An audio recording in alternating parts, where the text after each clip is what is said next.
And joining me now is Dr. Jonathan Reiner, a professor of medicine and surgery at George Washington University. He's also a CNN medical analyst. And doctor, I first want to start on the Queen testing positive. What is the biggest concern right now, both for her in a micro sense, but also from a more macro level for others who are in a similar age category who test positive now?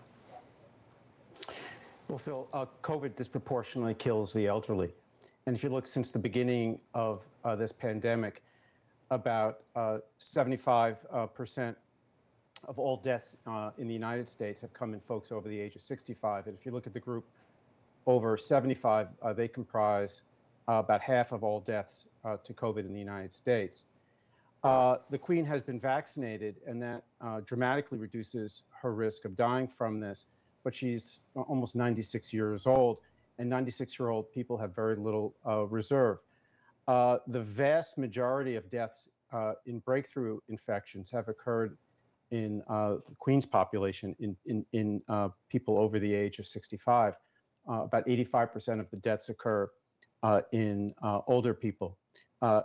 If I was treating the Queen now, I would have rapidly administered or begun treatment with Paxlovid, which is the oral, very potent, very effective antiviral regimen, and I'm assuming that the Queen has received that.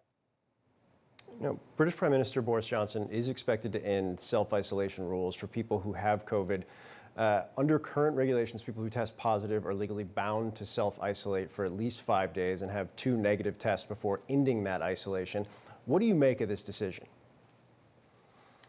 As in the United States, although things are getting much better, there's still quite a bit of COVID circulating. I think in London, the rate per 100,000 population is something like 60 cases per day per 100,000 population, which is lower than it was a month ago, much lower, but still significant. This just raises sort of the overall point of when it's safe to drop our guard. And even though things are getting much better, and the population here, and I'm sure the population in the United Kingdom, is just itching to drop, all pandemic mitigation measures, there's still significant virus around, and the people that will suffer from any further surge are people like the Queen of England, people who are at risk, people who are old, or people who are otherwise immunocompromised or recovering from a serious illness. Which is why I and many of my colleagues have urged at least a very measured, careful, even slower reduction in dropping masking, particularly in public, until levels of this virus are at much lower levels than they are now. I think we'll be there within the next few weeks, but this is just a very vivid example of what can happen when the virus continues to circulate in our communities. Yeah, which it certainly is. Now, before I let you go, I have to ask you about comments from Eric Trump about the COVID vaccine. Take a listen to this.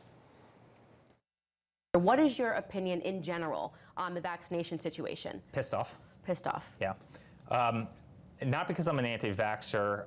I'm pissed off because you have a political party out there, the Democrats, who have gone around for years and years and years yelling, "My body, my choice," as it pertained to abortion, right? And then all of a sudden, guess what? It's no longer your body, your choice. To me, the vaccine actually represents something that's much greater than a medical shot. To me, the vaccine represents literally the stripping of freedoms in this country. Right, but it's also a medical shot, which is what it actually represents. I want to remind people that Eric Trump's father, former President Trump, is vaccinated and received his booster. He made that clear in an interview with that host that Eric Trump was talking to. Doctor, what's your reaction to Eric Trump's comments there? Sometimes it's better to keep your mouth shut than expose your ignorance. The stripping of freedoms, right? It's the Mr. Trump's father not just takes credit for the vaccine, basically takes credit for almost inventing this vaccine. Look, if you look at 1900, people who were born in 1900 had about a 48-year life expectancy in this country. Now it's almost 80 years. And that's been brought about by massive advances in the treatment of infectious diseases and vaccinations. In 1900, a child born in 1900 had about a 1 in 4 chance of dying before they turned 5. Now that's 0.07%. So that's been brought about by vaccines. So what Mr. Trump basically is advocating is a return to medieval times, make America medieval again. It's really unbecoming and nonsensical. Americans live to almost 80 years old because we embrace science, not because we refuse science. Yeah, it seems to have been fairly effective. Look, have the debate ideologically over mandates, knock yourselves out. The vaccine itself, pretty proven, as Dr. Jonathan Reiner has laid out in detail so many times. Dr. Reiner, thanks so much, as always, my friend.